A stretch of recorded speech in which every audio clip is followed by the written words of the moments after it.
Hello, I am Dr. Loren M. Hill, your academic career advancement coach.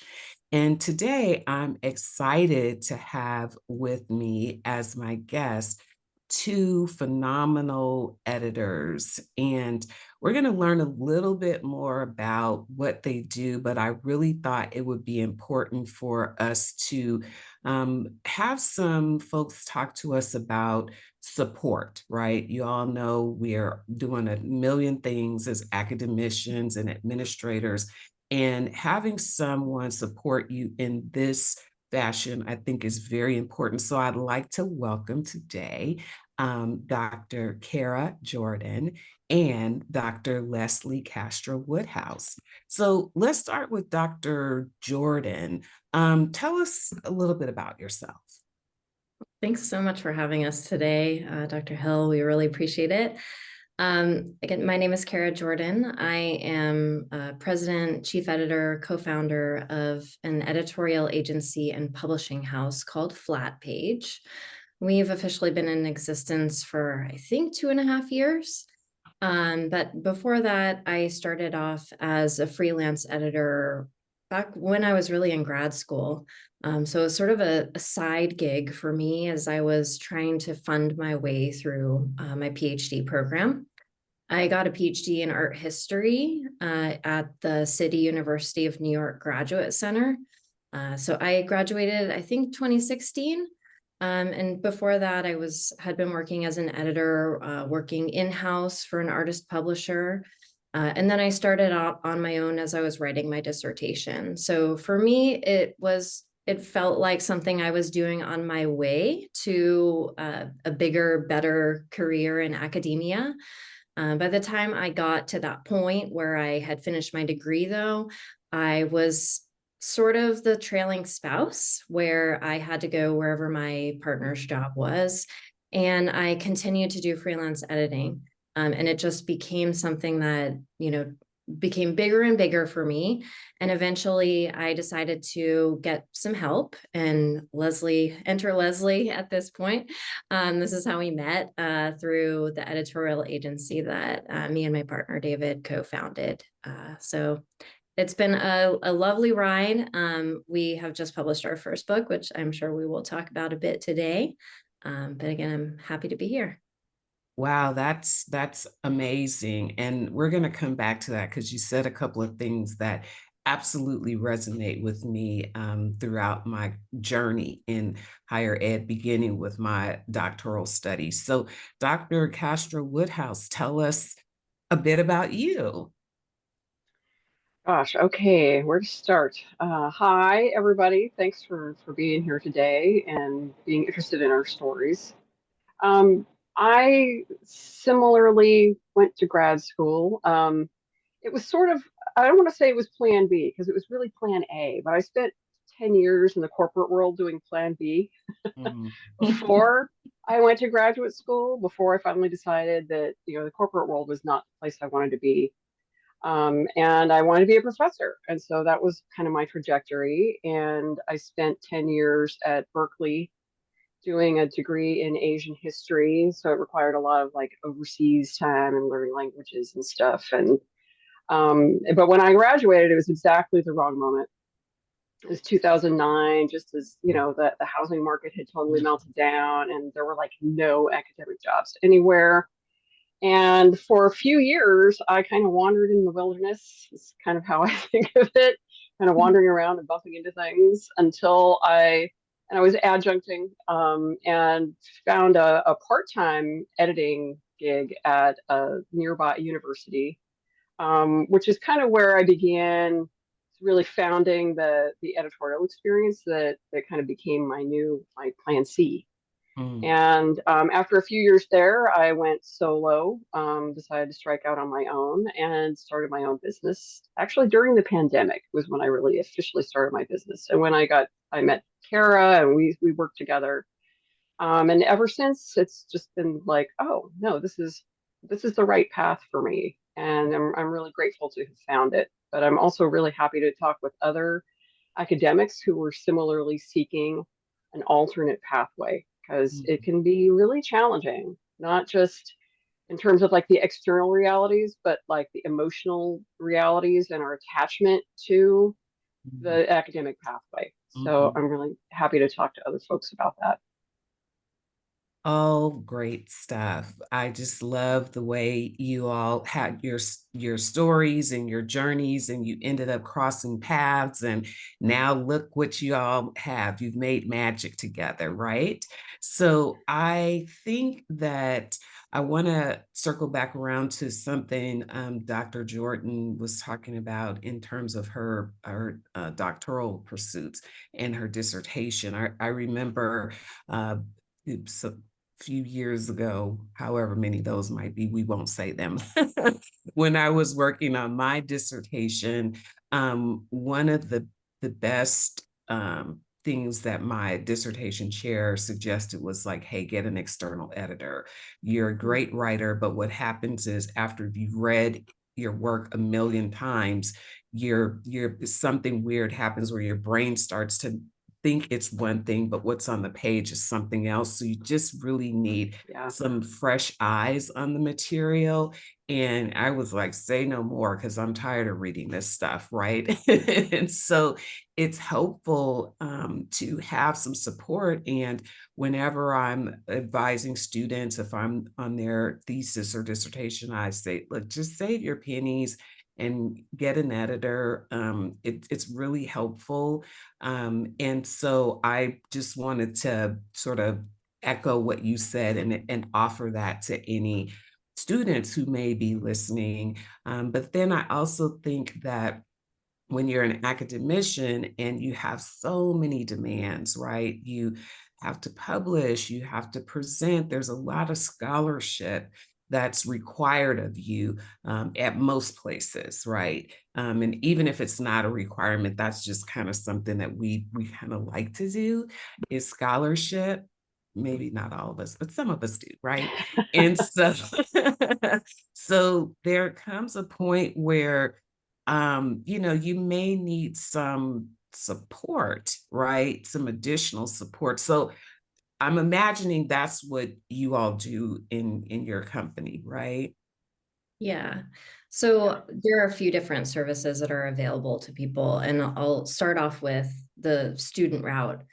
I think we're finding now more and more, especially since the pandemic, where our advisors are having a lot more of their own types of commitment, that a lot of them are stepping back in terms of being able to give the type of content advice that maybe we three experienced as graduate students.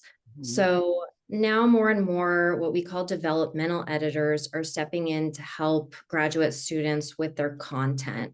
So that means things like developing an argument for your thesis, the structure, the overall organization, your use of sources. So these are things that an advisor might do in a situation. But like I said, we're seeing more and more of those types of figures stepping back. And there's less opportunities for colleague support, or people are not wanting to turn to those people because of various reasons. Sure, we're all Right. aware. You don't want to turn to your fellow grad students for fear they might steal your ideas, or go to a writing workshop because you're afraid of presenting your writing in a public space. So we do offer manuscript assessment for graduate students if that's the issue. Mainly for dissertations and theses, we're looking at copy editing or proofreading or formatting, which is the more sort of traditional type of editing that you might see, which is where an editor is going to come in and help you really clean up the text. So free of grammatical errors, they're going to mark it up using track changes, really minimal sort of edits to the actual text itself. It's all going to still be your voice. It's all still going to be your ideas. They're just going to come in and help you get it across to the finish line. Mhm, mhm. And students really, really need that. So the first part where the content support, right? And developing your argument, putting your literature together in a way that makes sense. Like the lit review is, the foundation. You either sink or swim by that, right? But then I think still what I've seen is most institutes, so you're probably not going to get that from an advisor anymore. Like you said, if you do, it'll be very minimal, because also they have so many more tasks that they have to do that it can be difficult to pour in as much time as one would have before. So having that external support is great. But I've found that most institutions still provide some support around copy editing, but some of that isn't really the best. I will just leave that there. And so yes, so then we move on to helping with our peers, right? So we're now, Dr. So and so, and whether you're early, mid, or late career, I still feel like we need support, right? Oh yeah. Oh yeah. Yeah, I guess I can jump in there. I mean, not that, because Kara's company also works with, established scholars. So don't think that, we work on totally separate things. But my focus, because I don't actually work with graduate students, but I do work with folks who've finished their PhDs. I work with a lot of folks who are trying to convert their dissertation to book, but also scholars getting into that second book project, which can be a lot more, well, it can feel a lot more uncertain because there's no dissertation to base it on, right? I mean, at least the Gist to Book project, like, you know what it's about already coming into it. But the second book can be especially challenging for people to figure out. And so that's another place where often I'm working with scholars. But what I do mainly, I mean, I do offer editing services, but mainly now as an add-on to actually working one-on-one with scholars to help support them through the writing process. And it can be project-based, it can be ongoing and open-ended.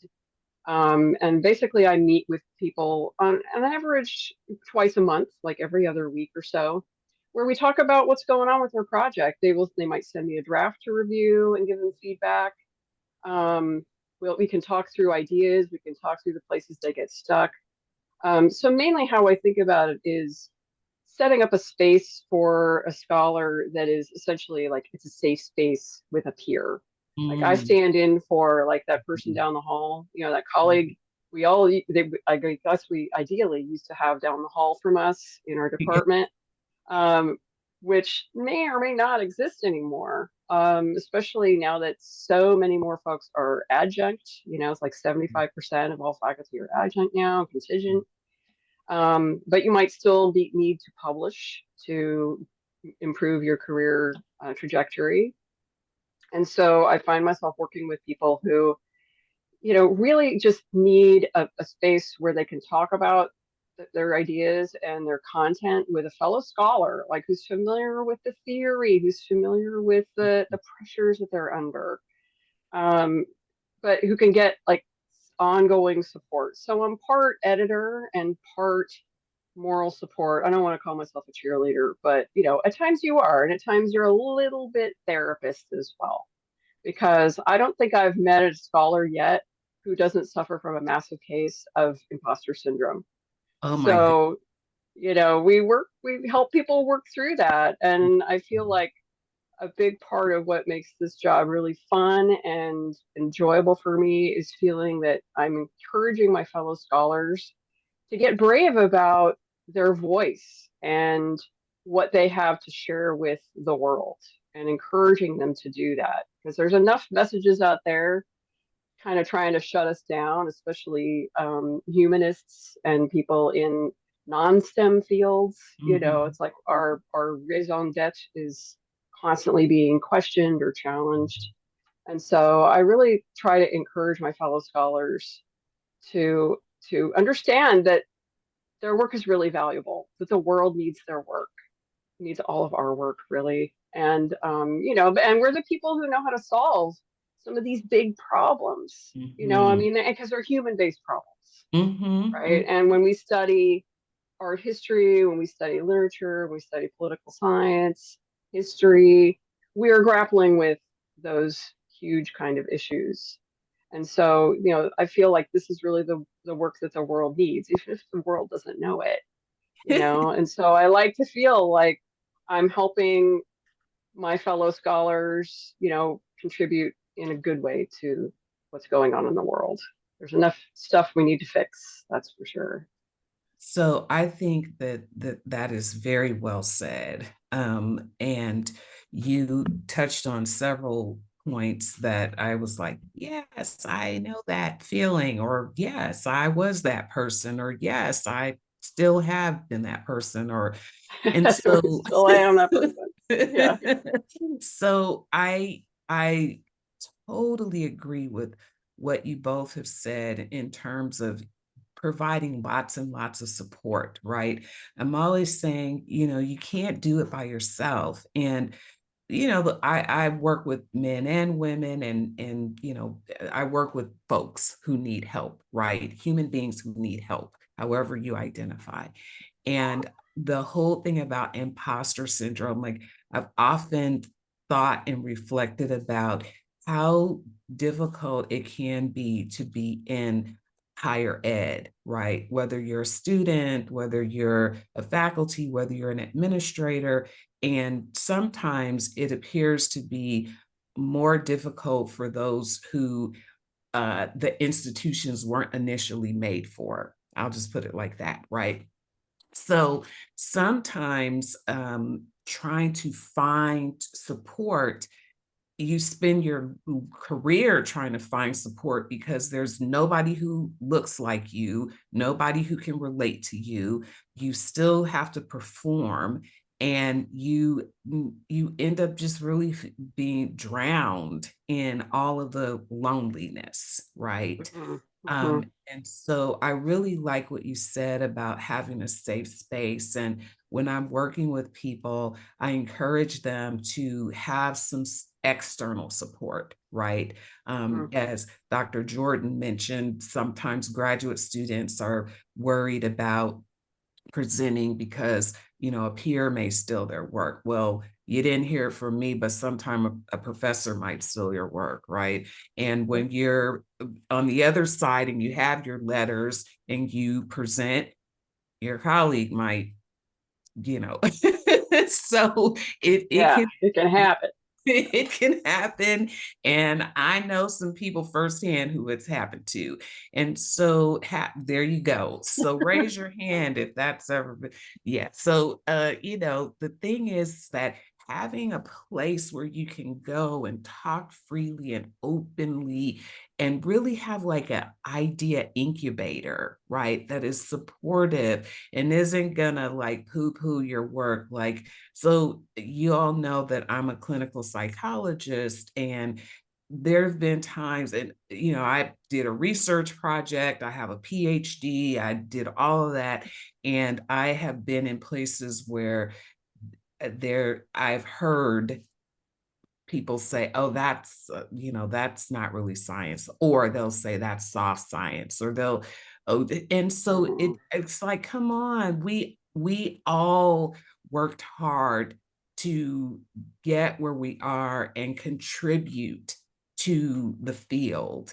And beating people up isn't helpful, and it does lead to more imposter syndrome, more self-doubt, like, what do I need to do? Publish 1,000 articles in 1 year to prove myself, and even then, and 4 more books, and even then you won't, so I just really appreciate the idea that you all have come up with and have turned into a business and are there to support people, because external help sometimes can really save your career. I think a lot of people struggle with writing, and a lot more than will even admit to it. I think a lot of people think of themselves as bad writers. I think a lot of people didn't have training to be a writer, or didn't seek out the free help that was available while they were in undergrad or grad in a writing center. Right. And they get to a point where there's this publish or perish moment where you're putting yourself on the line. You need to get things out, and you need to have confidence in order to do that. And I think what you're talking about really goes double for people who are multilingual speakers, who are not just coming from my minority position, but also who struggle with the English language, or are better at speaking the language than they are at writing things down, or they don't know the conventions of a specific discipline in publishing in US English, for example. So there are a lot of services that are available to people to help them to get to that point. And what Leslie was talking about is a coaching relationship where you would meet one-on-one, but there's other types of editing out there that are also beneficial where you don't have to meet face-to-face with the person. You're just sending them your manuscript and they're gonna do the edits directly on it and send it right back to you. And it's also another form of support that you're not going to get from those colleagues, because no one's judging your use of English. Right. They're really just there to help you. And they're also going to be there to help you to improve the style of your writing, which is something that a lot of people also struggle with. And I think sort of comes out in something that you were saying. There's a type of editing that's called line editing that is used to address the style of one's writing. So if you feel like your writing doesn't come off as academic enough, or that you want to have a more elevated tone or mimic that tone, or say you want to change the tone of your manuscript very dramatically from, say, a printed journal article to a presented presentation at a conference, that's not always an easy jump for people to make. So that is another level of editing that people aren't always aware of that exists to help people with. Well, that's very helpful. I'm reminded of something that I would often tell my incoming graduate students about writing, and to really sort of, they've got a lot of anxiety around it, and to lower it just a bit, I would say to them, hey, the first paper you turn in, it's not going to be, I'm not expecting perfection, because this is a new way of writing. It's a technical way of writing, and you haven't learned that. I don't care what school you've gone to, just roll with it, right? You're going to get some feedback from your professors, and you may even be referred to the writing center, but don't take that as, you've failed. It's like you're learning a new language and how to communicate on a page in a particular way to an audience. So it's very precise. And I said, and even those of us who've done it for a while, we still need an extra set of eyes on it. So this is all great stuff. And so now let's talk a bit about your book, The Art of Academic Editing, a guide for authors and editors. Congratulations on that. And what could people expect from your book? You offer the services, one-on-one or through your company, but what could they expect from your book? Maybe I'll just give an overview of it. This is the book in the flesh.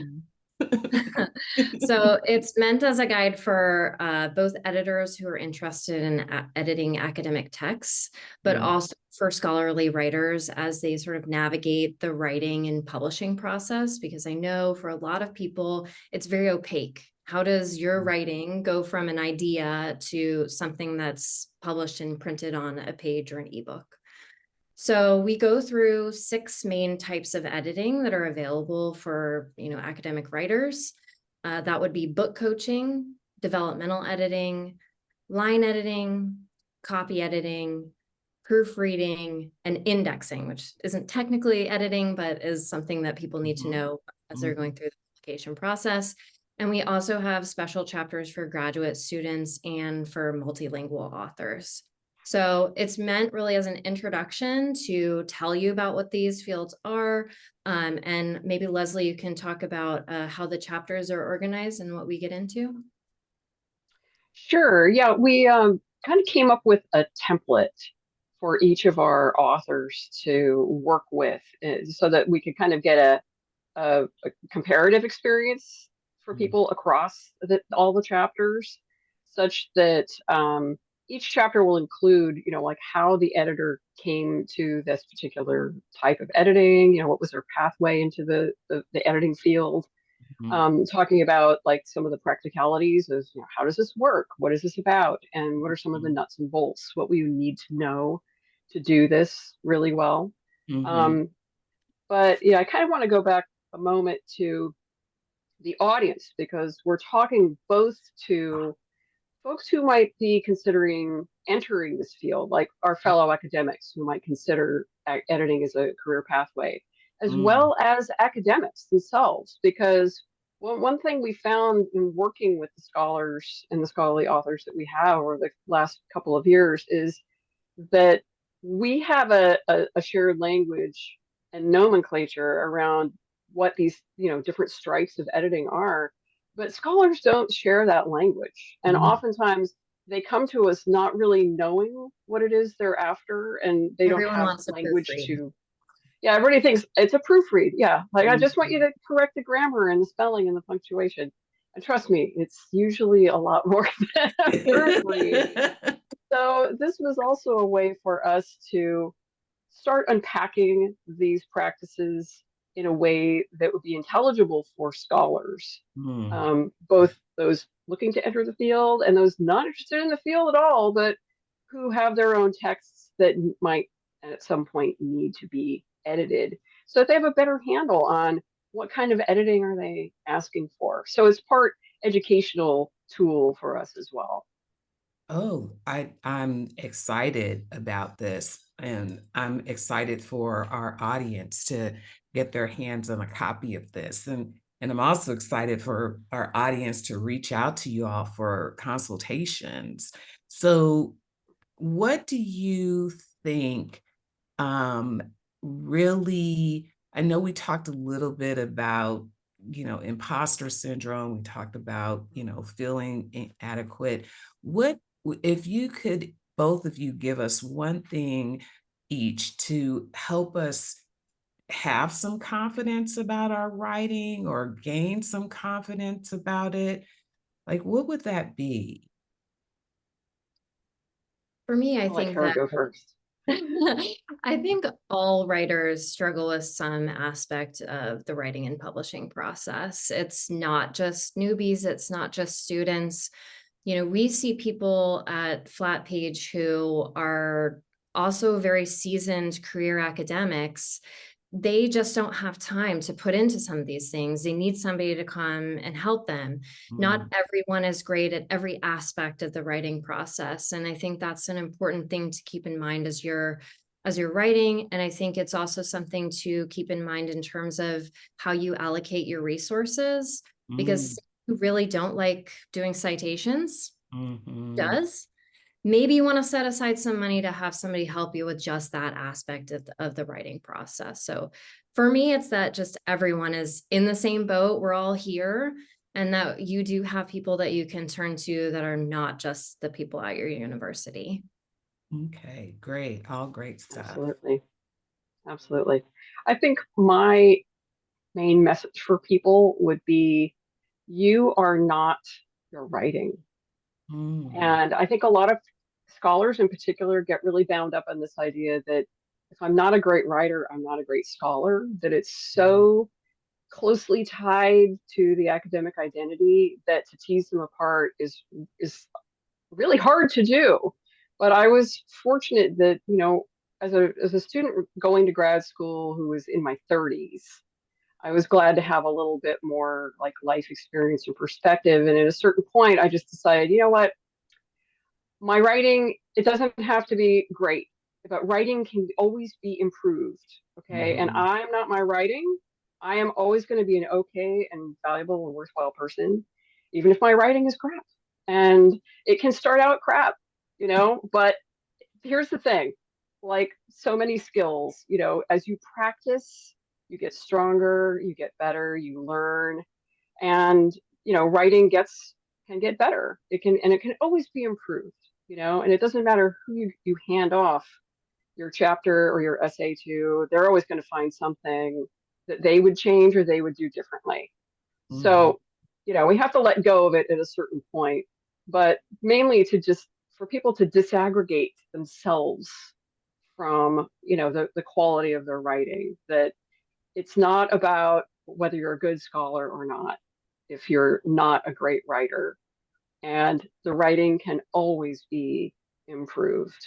So just to sort of like draw that line, it makes it a lot easier. I mean, for me, it allowed me as a grad student to just feel like, okay, here's the draft. I'm going to put it out there because I want to know how to improve it. Like, just give me your feedback. I want to know, like, I can hack it as long as I, couch this in terms of like, this is a draft and I'm still working on it and it's in progress. And that made it a lot easier. And I think it can make it a lot easier for other folks to just, it's a subtle shift of mindset, but it can have a major effect on how you feel about your writing and even just doing the writing, that you don't feel like it has to be perfect when it just hits the page for the first time. Yeah, I think those are both great takeaways, and I really want people to understand that your identity is valuable and important, and we want you to feel good about yourself. And sometimes, the academy can shred you, and we want you to be a whole person and know that your contribution is needed. And I know that sometimes what ends up happening is when you have been shredded or you have this fear of putting something on paper, what happens is that the larger community suffers because there are some beautiful minds out there. You hear them, they're great when they're speaking, and then you're like, oh, I wish I had a copy of whatever. And they don't write it because they're like, I'm an awful writer, or I'm just trying to do this presentation so I can get out of here as fast as I can. So I think that the community ends up suffering because having something written will be forever. So I think that it is important for us to really add this piece in as much as we can. And we've got two great supports here for that. And I will be encouraging my audience to look into consultations with Flatpage. And I want to thank both of you for joining us today. And our audience has certainly benefited from this discussion. So I am Dr. Loren M. Hill, and I thank you, audience, for being with us today. And don't forget to like this episode.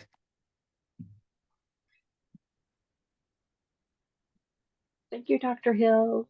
Thank You're you. welcome.